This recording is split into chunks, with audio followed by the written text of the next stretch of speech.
0, all engine running. Rush Hour is just getting started on Beaver County Radio. It's time for Driving in the Fast Lane with Frank Sparks. It's the show that talks about what's happening in the news, locally, regionally, and nationally. There will be guests, and Noah Haswell will have the news at the top and bottom of each hour. You're in the Fast Lane. And now, here is the host of the show, Frank Sparks. Hey, good morning and welcome in on this Wednesday morning. It's got a lot going on today. This will be another day where you don't have to really listen to a whole lot of me, but you'll hear a lot of other people. So we're going to start out the day with our monthly presentation of cold cases and old cases of Beaver County. Any Gall, Kristen Doerschner will be joining us. And then also, we're going to be talking this morning with Charlie Dirt in the 11 o'clock hours. It'll be garden jargon. So it's going to be a day full of things and just a good time. And something that's always riveting to everybody is the old cases and cold cases. And this morning, we're going to talk about I guess, for lack of better terms, a monster that terrorized our area here in the 70s. I think that's a pretty good description. Yeah, all right. And with that, let's say good morning to Andy Gall, who is a retired detective and part of Beaver County Crime Solvers, sorry. And also Kristen Doerschner's here this morning. And then also joining us, and he has, a lot of personal reaction with all that's happened, is John Shelkons. Did I say it right? Shelkons? Yes. Okay. Yes. Good morning to everybody, and thanks for coming in this morning. So, Andy, let's start out with you. We're going to talk about Edward Surratt this morning. And Surratt, for a lot of us, especially growing up here in Beaver County in the 70s, myself, that was kind of like when we first started locking our front doors, to be honest with you. You could leave your house and you didn't have no problems. And then, Edward Surratt started terrorizing Beaver County. And at that point, that was where Mom and Dad, when we'd go places, we always had to lock our doors. Yeah, Frank, you're not the first person who said that, because I'm older than you, obviously, right. But I had just started as a police officer, but I grew up in Baden. That's where John grew up. He and I went to school together. He's 1 year older than me, I might add, but so John and I went to school together. I've known him forever. All right. And before that, you didn't lock your doors. You left them open. Even when you left, right. It was no big deal. Baden still is a safe place to live. This was an anomaly. This was a very bizarre situation. I was a patrolman in Monaca when this happened. Things changed there. I used to have hair, and had longer hair, and I used to have to tuck it behind my ears so that the chief wouldn't holler, and I never wanted to wear my hat because it would mess up my hair. Well, when this was going on, I wore my hat because it had a badge on it. I shined my badge, it was on my jacket, and I had a flashlight that I would shine, because when we were going to the houses, the people would be calling about prowlers. We were just talking to Charlie out in the hallway, and Charlie told us that during this situation, he heard a door, felt like a door slam, and he ran and grabbed his gun and was outside searching his house. And that's a story that a lot of people can tell, because Surratt did have people in not just fear, terror. So when did this all get started, when it first came to light that Edward Surratt had taken somebody's life? Well, they didn't know who had done this. Okay. And the crimes actually started around Beaver County. There was a truck driver who was murdered up in Marshall Township, and nobody knew. And there were some people who were killed in Ohio, in the eastern part of Ohio, and nobody had put two and two together then. And as a matter of fact, as the investigation went on, there was some reluctance by some of these police departments to think that it could be a serial killer. And they would say, no, ours does not match what you have there. One of the good things in Beaver County was the local police knew they had a mess. They turned us over to the state police at that time, and the state police did an a good job, or excellent job, of trying to put the Surratt cases together. This was going on in 1977, 1978, and it was a fearful time in our area, even though actually in Beaver County, John's parents, the attack on John's parents and the attack on the Adams people down in Falston. A lot of it, there was Moon Township. It was going on there. What we found out, and this ended up expanding into South Carolina, and then ultimately into Florida, because he was an over-the-road trucker. Okay. And so he could get anywhere. So when did Surratt first come as a suspect? When it first came to light that his name popped up? Well, and that's kind of an unusual story too, because that's one of the things John and I have had discussions on. Surratt's wife started talking to a county detective, and his name was, they called him Tank Smith. His name was Townsend Smith. Tank was a good police officer. He ended up becoming a state parole agent after his detective job.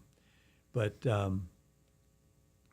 she started telling him that she felt something was up. So Surratt's name comes up. They do some background on Surratt. Surratt had grown up in Aliquippa. There's a lawyer by the name of Wayne LePecki who was the public defender for a long time. Okay. He and Surratt were friends when they were in elementary school. And he would tell you that Surratt was a great guy.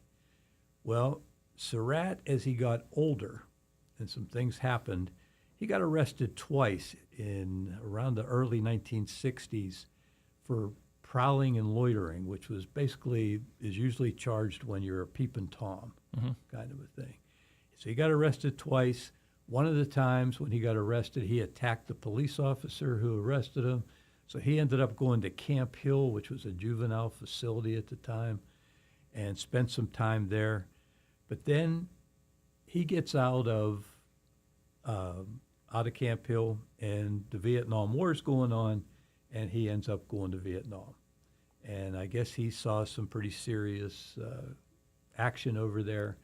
And some people, I don't want to say it's an excuse or it's a reason, but they feel that that's what really changed him and made him into what he became. So how he really came to light was he kills a family in Breezewood off the highway. But wherever he parked his car,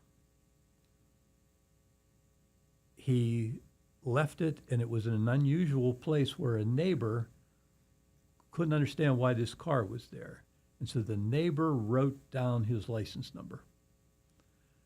He murders this family in Breezewood, and when the police are down there investigating and that neighbor hears that the police are there, he goes and gives the troopers the license number and says, I didn't see anything more than this car being unusual.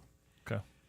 So this trooper by the name of, I'm going to butcher it, but it's Tokarczyk, shows up at the DA's office in Beaver County, and the first full-time assistant DA who, when all the part-time ones went to their other jobs after the morning, this young part-time ADA is in there, and that was Tony Birosh, who later on, he did it all his life, and he ended up retiring as the district attorney. Right. But Tony was there, and Tokarczyk walks in and says, I ran this license number, and I want to know, do you guys know anything about Edward Surratt? And that started, as far as we could figure out, or they had his name through Smith. It's hard to come up with how this exactly all went together. I gotcha. Okay. And so he starts looking into Surratt, but by that time, there is already stuff going on where the Allegheny County detectives have their own task force because of the murders. And that was the first time there was actually a Allegheny County homicide unit. That's what created the homicide unit up there. Okay. And then the state police get involved. And so this is where it really starts being put together. And all of this happened prior to the Shelkons murder. Okay. So, So when did that, John, when did that all occur? And First week of January, okay. And what year was that? 78. 78. Okay. Yes. All right. Were you home when that occurred, or? Yes and no. Okay.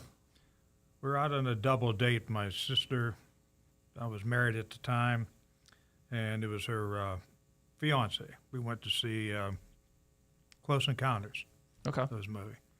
And my sister was still living at home with my parents. She's the only one still there. And I was living up in Economy. So what we used to do, since that was a dead-end street, that any time you dropped somebody off, as you were going down the street, you drop them off. It was about a 75, 80-foot walk to the house. And you could turn around at the cul-de-sac and make sure they were in the house as you pulled out. And that's what I did that day, and lived up near the country club, a couple miles away. Okay. And my sister went in the house. I saw the house, the door opening, and thought nothing of it, and went home. By the time I got home, my phone was already ringing. That it was kind of cryptic, just that somebody had broken into the house. So I hurried up, got in my car, drove down there with my wife, and as I turned onto McNair, which is a dead-end street, I see at that time McCabe's funeral home. Jimmy Poland had taken over that. And I was personal friends with him, and I saw the ambulance opened up as I'm going down. I know, well, this can't be good. And so, yeah, I was there. Mm-hmm. And I was actually able to walk into the house. And my mother was sitting on a chair in the kitchen that they were cleaning her up, and she's hysterical. And I was able to go around. There was a divider between that and the living room. And I did something that maybe, in retrospect, I shouldn't have done. I wanted to see my father. And ended up with PTSD for a while after that. You know, it's just as bad as being in a war to an extent. You're there and you're seeing somebody in the house that he lived in since he was 13. Wow. And I'll give you credit because I couldn't even talk about that at this point right now, even. Yeah. So No, and it I'll was give you a just- ton of credit. yeah, it Be was able to weird talk because he about was the way he fell. You could tell was an odd position, and you just sit there and it's one day this is going on, the next thing, in a second, Wow. your life just totally upended. So yeah, I didn't live there, but I was there the night that happened. Okay, and your mom survived. Yeah, she, wow, that was another real ordeal. To fill out the question a little more about was I there, my sister opened the door to get in the house. She had the key, and her fiance was behind her. Well, as they walk in, she hears some type of noise. My mother was actually gurgling. Okay. He had what he had done, and like I said, I could talk on this for hours.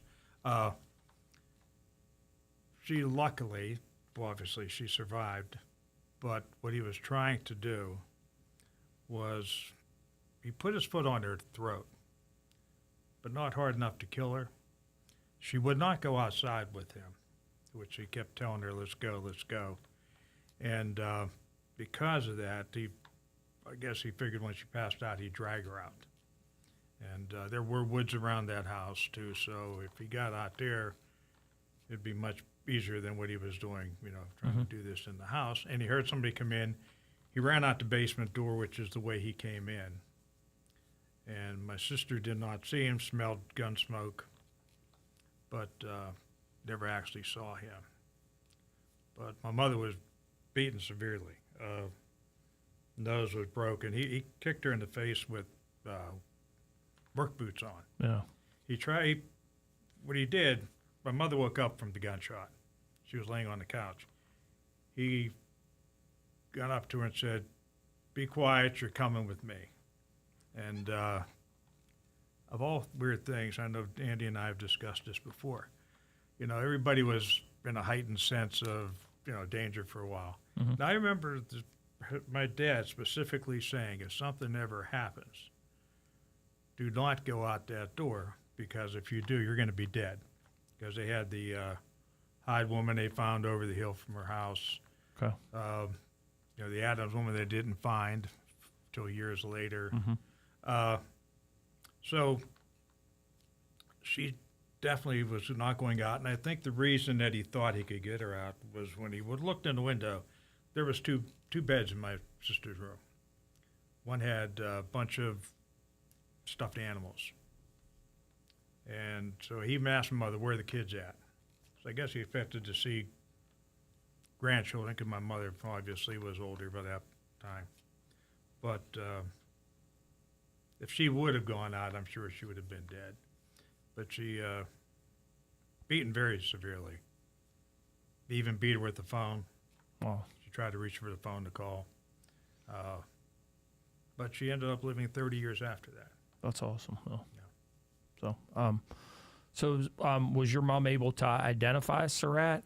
I mean, did she ever see him? That's another interesting Okay. thing. Okay, you have to keep in mind, all she saw was from halfway up his nose up, because he had a bandana on. Oh, okay. Also, she said he had a wig. She identified him as white, which I know in some of the pictures, particularly when they caught him in Florida, he'd look darker there. Mm-hmm. But he was definitely a light-skinned black man. So that was that ended up being a problem for the investigators. I know I was there when they gave her a bunch of mug shots and trying to, find out if she could identify him. But no, she never was actually able to identify him, or even as a black man. Yeah. But she did say that, for what she could see, and he had gloves on also on his hands. Okay. So, no, I could not say that she did it with a certainty that they would have won it. Yeah. Gotcha. So Kristen, for you, where did you first come familiar with the Surratt case? So I'm a little younger Right. than Andy and John. Actually, a lot younger. I was like 12, 13 when all this was going on myself. So I grew up in Lawrence County, Right. and of course, that was I was born in '77, so I was a baby when this was happening. So I didn't really become familiar with it until I went to work at the Beaver County Times in around 2005. It just, there was no social media back then. It wasn't something that was prolific. There are other cases that happened up this way that I remember hearing about or being on the news more than this one. So yeah, when I got to the newspaper, and of course, a case like this that is so significant and had such an impact on the county was never really forgotten. So it was often talked about in the newsroom, and so that's when I first learned about it. Okay. Well, for John, for you, when Surratt was finally caught, Yes. was your mom able to say that was who she thought did that to her, or? Yeah, well, killed and your again, dad? she, the size of the man and Right. different things, but she never actually heard his voice, out there then during that night. She was satisfied that they had the right man, I can tell you that. Well, a lot of times when you look in their eyes, you know what I'm saying? Because she was able to see his eyes. Yeah, and she did say that later. Yeah. Okay. Also, Yeah. but again, Well, I was going to say, and the guys then were doing what they could. Right. The problem with this, which police officers know, and when I talk about the guys who worked this case, these guys were legendary. Trooper Keenan, Frank Keenan, Bob Vizek. These were the guys I wanted to be like as a young guy and wanted to learn how to do stuff. And what happens is, though, that's all they had right then. And so they're asking her for information. She, as John said, she was beaten terribly. I don't remember how long she was actually in the hospital, but for a good period of time. I can't remember exactly, yeah.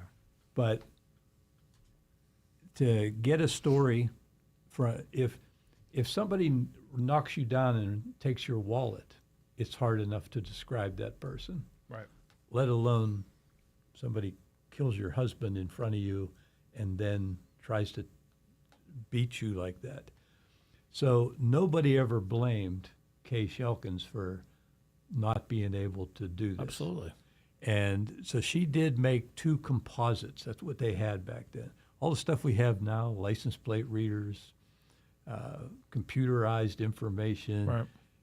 none of that was there. DNA, we didn't have that in 77, 78. And so what happens is they have an eyewitness who's a victim. They made 2 composites, and they put them in the newspaper and stuff. Neither one of them were really very good. She did describe the clothing better than the guy, and one of the composites has that. But it's clearly a white guy, and they were afraid of that. But to verify what happened, that it was Surratt, when he gets picked up later, we didn't get to that part of the story yet, but he ends up getting arrested in Florida. Mm-hmm. And when he gets picked up there, because there was this county detective, Tank Smith, who knew Surratt from growing up in Aliquippa, Okay. and he was flown down to Florida to take a shot at Surratt for an interview. I listened to the tape, and the tape isn't very long. It's not a great, but he does admit killing John Shelkons and attacking Mrs. Shelkons. And he admits to that, and it was enough that they filed a criminal complaint up here in Beaver County on Surratt. Okay. Well, they ended up dropping that charge later, nothing on Kay Shelkons, Right. but the simple fact was he ends up getting convicted in Florida. Okay. He has 2 life sentences there. Okay. There's another life sentence in South Carolina, and taking a guy like him and transporting him from one state to another, Right. and the risk of him being here and going back and forth they didn't want to take the risk of him escaping, and they only held that with the idea they would file that if he was found innocent in Florida and he was found innocent, or they overturned the charges. Mm-hmm. And so I've actually seen the actual criminal complaint that they had, and that it was withdrawn, but withdrawn with the idea it could be refiled if necessary. Gotcha. So I will also say, and I've talked to John about this stuff for many different times, by that time, by a few years later, I'm a It's news time, but we can keep going. okay. I was a Baden police officer, Okay. and John's mom worked at a local restaurant Right. that we used to eat at. Okay. I recognized her, and we all the policemen would treat her with kid gloves because of what she's been through. Absolutely. And she was just a wonderful lady, and she really was. And so I got to know her fairly well and we never mentioned the word Surratt at any time during that. Cool. So I'm sorry, go ahead. Oh, that's all right. All right. Curtis Walsh is going to come up with news here in a couple minutes, and we're talking. This month's cold cases and old cases, and this month is Edward Surratt we're talking about. Well, Curtis will be here with news in 1 minute on Beaver County Radio. It's summertime and the living is easy until your air conditioner suddenly quits. Now it's hot, the air feels heavy, and nobody's comfortable. You might even hear, I can't live another day like this. This is Eric 9 with Homer 9 & Sons. And when your AC goes down, this is the time to call us. Because you don't want to wait, you want it fixed fast and fixed right the first time.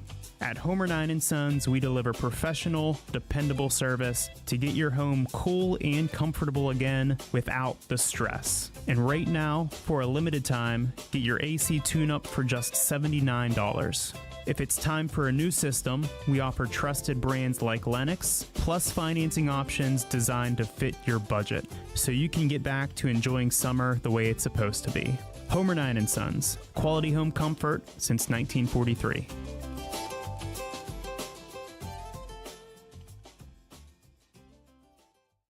Looking for a fun, flexible job opportunity? McDonald's has it. Full and part-time positions available. Get premium pay for those premium hours of opening or closing, plus insurance, 401k, tuition assistance, and more. Choose to work anywhere from 3 to 8 hours. Apply now at mchire.com.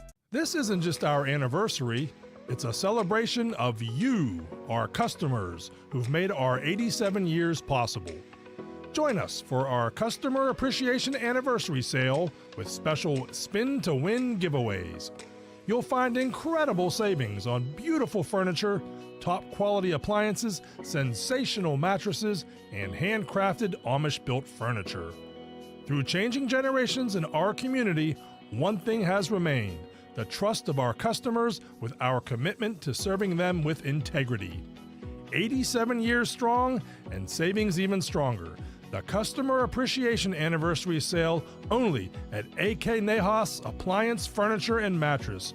You'll do okay with AK. Beaver County Radio's news source, 95.7 and 99.3 FM, along with 1230 WBVP, 1460 WMVA, and streaming at beavercountyradio.com. Here's Curtis Walsh. Good morning on this Wednesday, August the 12th. We can expect partly sunny skies today with some possible rain showers and thunderstorms rolling in the late afternoon to evening hours. We'll have a high of about 80 degrees. We'll take a closer look at the Beaver County radio weather forecast after we take this look at news.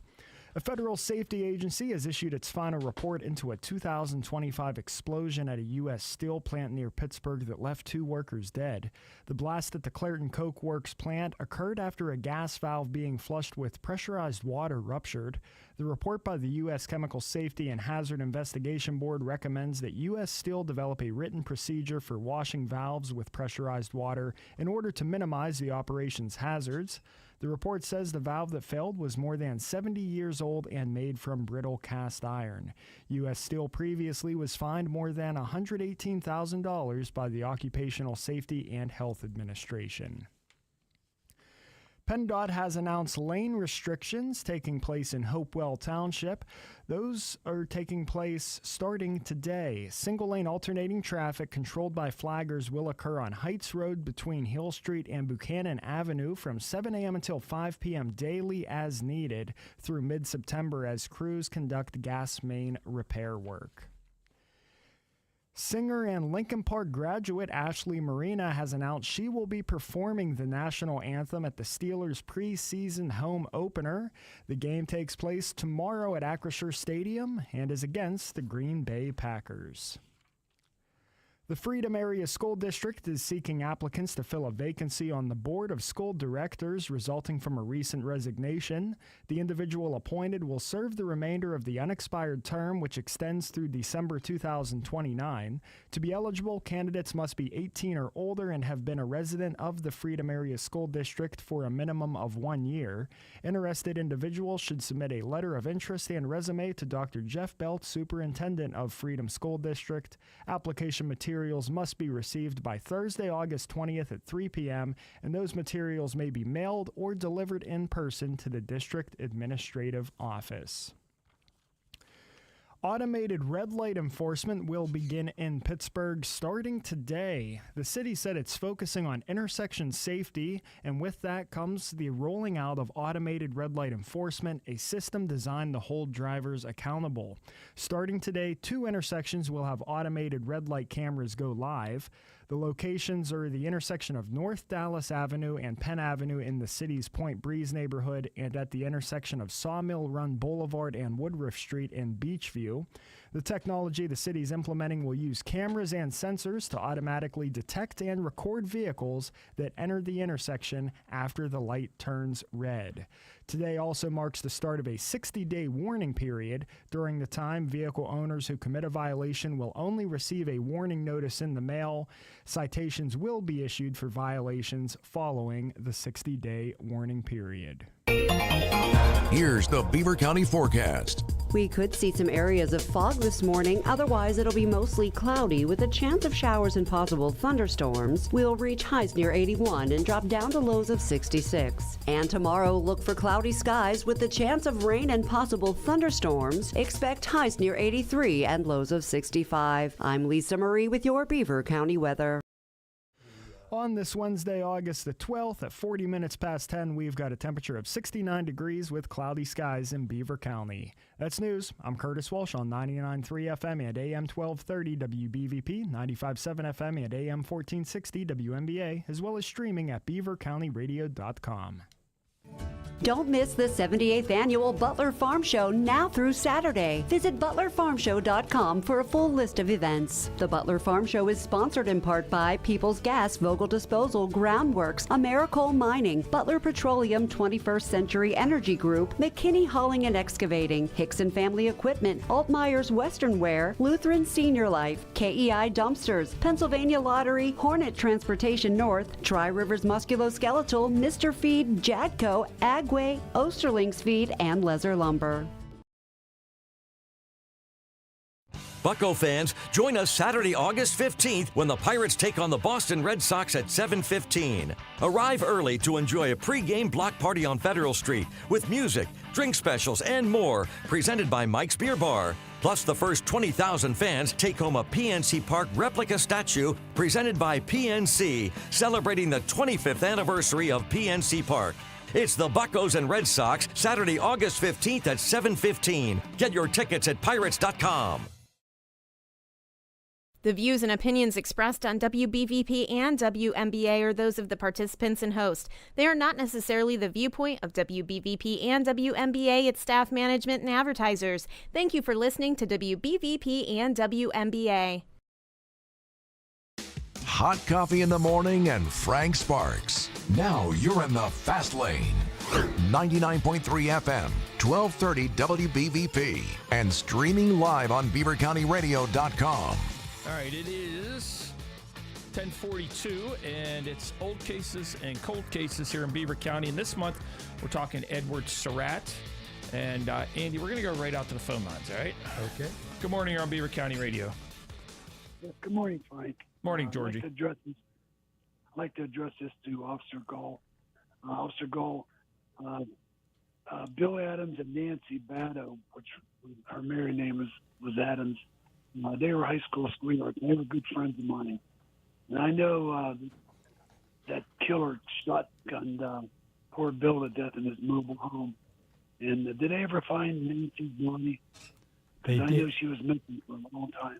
She was missing for a long time.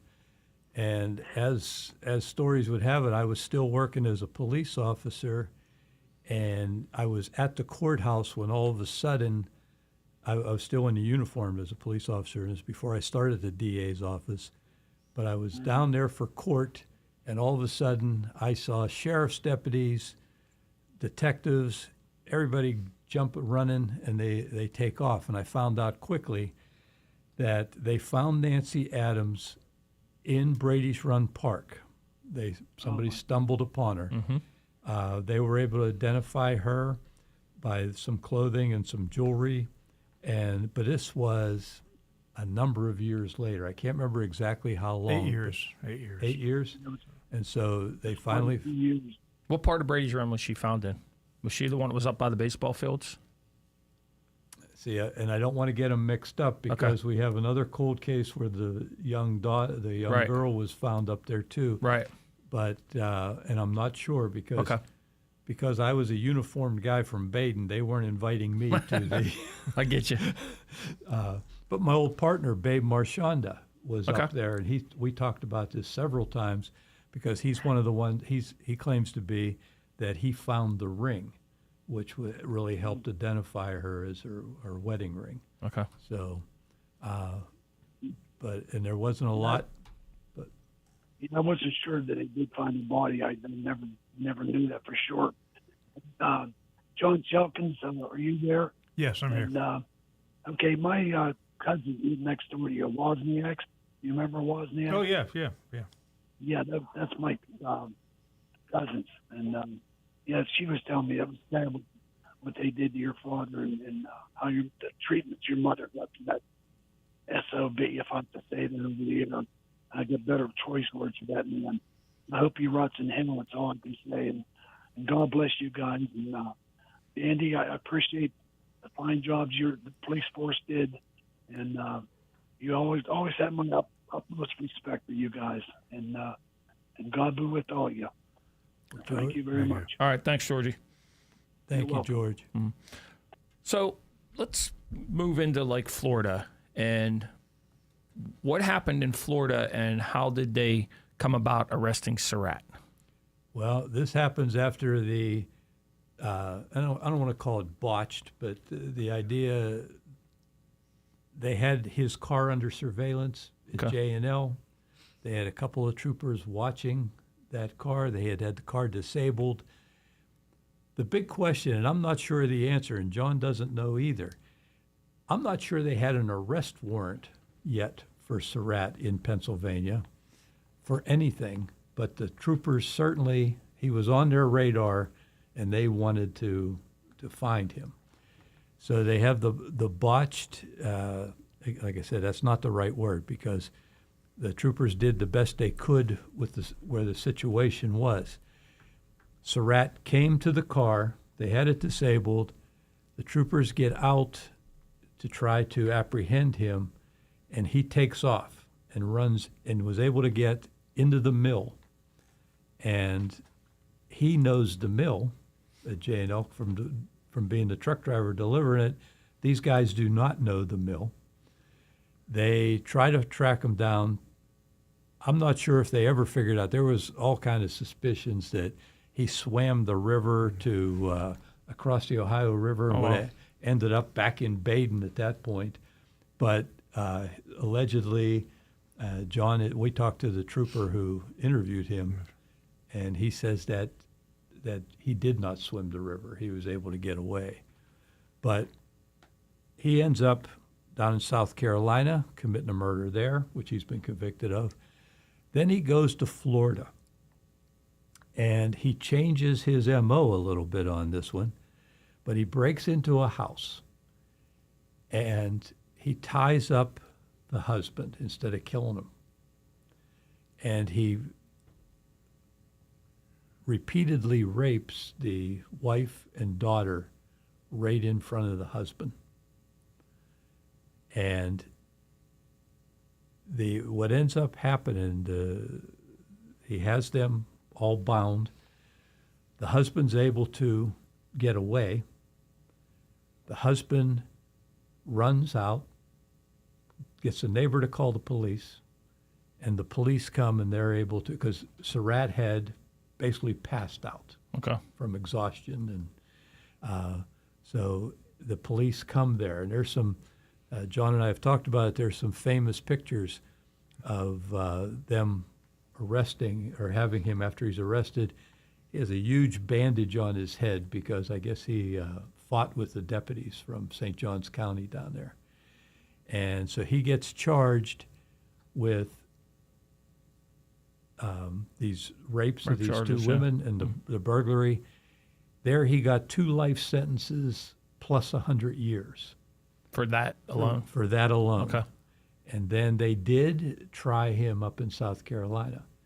And so he also has life there. And so he is still down in St. John's. He is living a long life. Around 2007, a guy who was a homicide detective from Miami Beach Police Department ends up contacting him, making some inroads with him, and in that case, in that time, and that was 2007, he ends up confessing to, I believe, 6 murders. Okay. With the idea that they would not prosecute him for them. There was even, he wanted for this 2 things. One, he wanted to be brought back to Pennsylvania to show where he hid a few of the bodies. And nobody wanted to take that risk. Yeah, no. The other one was he heard that the prison system in South Carolina was nicer to you than the one in Florida. And so he wanted to be transferred up there to serve his life sentence. That was a negative too? Never happened. Okay. So then because again, the state police who did an excellent job, they'd never forgotten these cases. Mm-hmm. So they sent a trooper by the name of Max DeLuca, who I really, really admire this young man, down. He was following up on the Baby Doll Randolph murder. And Baby Doll Randolph was a young lady from Pittsburgh who they found in Beaver County right before the Ohio line. And she was dumped in a field, and she had been murdered. And people, when this all happened, this happened literally within a day of the Adams murder. Oh, wow. So the troopers were still working Baby Doll Randolph's case. When they get called to the Adams murder, people put it together like he may have killed this girl that he picked up in Pittsburgh, dumped her there, and then turned around and went back and killed the Adams people. And so we always have held that out as a possibility. Okay. So he went down and talked to Surratt, Max DeLuca did, mm-hmm. and Max was able to become friendly with him. I don't know if friendly's the word, but at least communicate with him. He told him, I didn't kill Baby Doll Randolph. But they continued then to send letters and stuff back and forth to each other. He invites Max back down, and with the idea that he's willing to talk about several of these cases if, same thing, he did not want to be tried for them. Didn't want these confessions used against him. Mm-hmm. Our DA at the time, Dave Lozier, we were able to convince him really quickly, and a few of the other DAs, and he went down and he confesses to 6 more murders, including officially he confessed again to the John Shelkons murder. Gotcha. All right. Well, let me cut you off for 1 second so we can take a break, and then we'll come back with more right after this here on Beaver County Radio.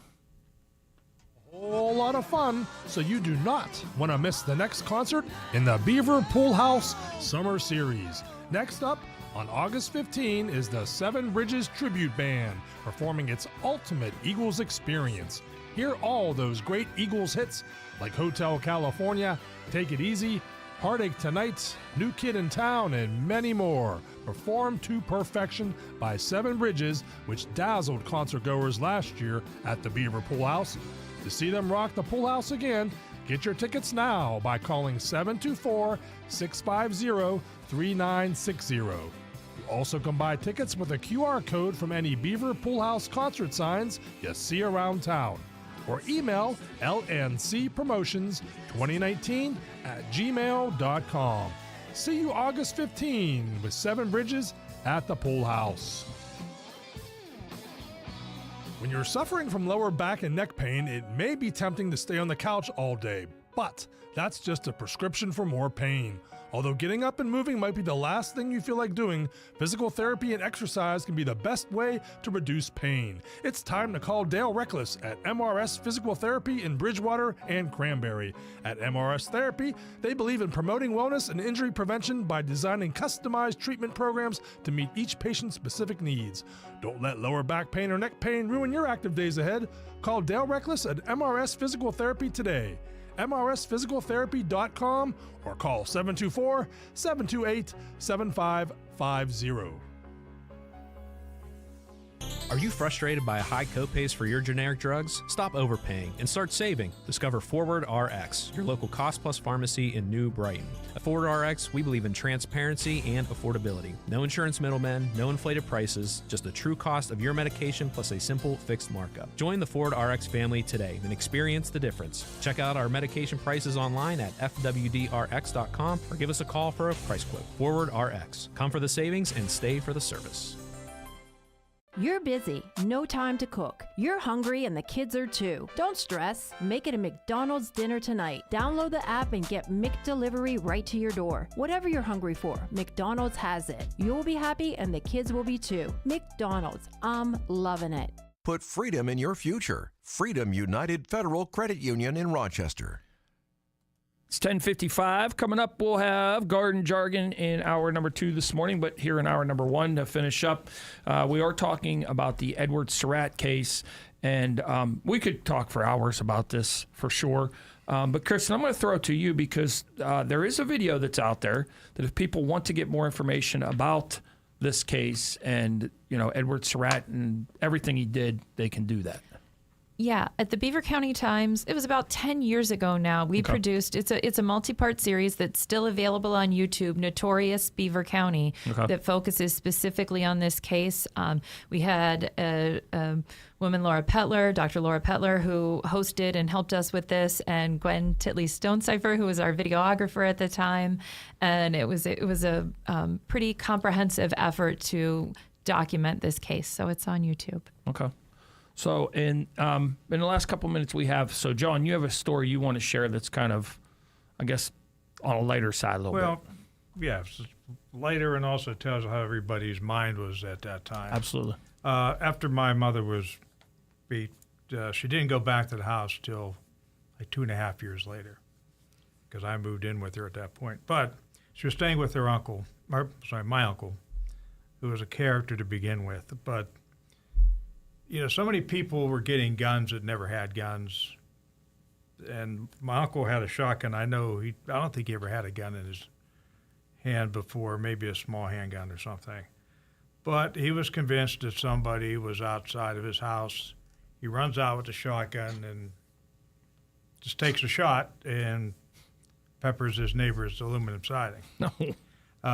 But that wasn't unusual. Everybody was, the slightest noise and people who it's amazing that no one really got seriously injured or killed at that time for all the guns that were out there and everything else. But that was typical. There was people out there with guns that really shouldn't have had them. But luckily, it was just a funny story at this point. No one was hurt. Yeah, for sure. But that was the mindset at that point. Yeah, and I remember that as a kid that age. So, Andy, in all, how many murders has Surratt confessed to at this point?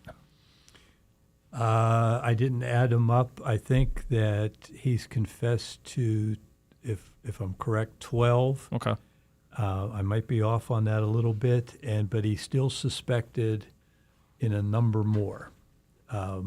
He won't talk to the state police in Pennsylvania about the Ohio ones. I gotcha. We now have his DNA, and his DNA's been put into the data bank in case we can match it up with something. But he hints to Trooper DeLuca that there are other ones that we haven't even tied to him. Oh, wow. And I know Max was, when I retired, Max was on the trail to try to figure out which ones we weren't even on to yet. Wow, that's crazy. So, all right. Well, we could talk for hours, like I said, about Edward Surratt. And John, I appreciate you sharing, your story as well, because I'm sure it's tough still to this day. But appreciate you guys coming in today. And Andy, we're going to talk Mr. Baumhammer's next month.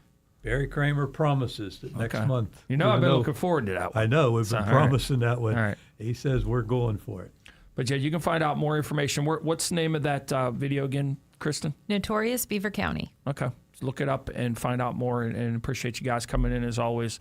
And we'll see you next month. Thank you, Frank. All right. Garden Jargon's coming up after news here on Beaver County Radio. And also, don't forget Pirates. We'll have them on for you tonight as well. It's 71 degrees in Beaver County as we are heading towards the top of the hour on Beaver County Radio, 1230 WBVP, 1460 WMBA, and also streaming around the world at beavercountyradio.com. Put freedom in your future. Freedom United Federal Credit Union in Rochester. You're listening to 99.3 FM, presented by St. Barnabas, in addition to 1230 WBVP Beaver Falls.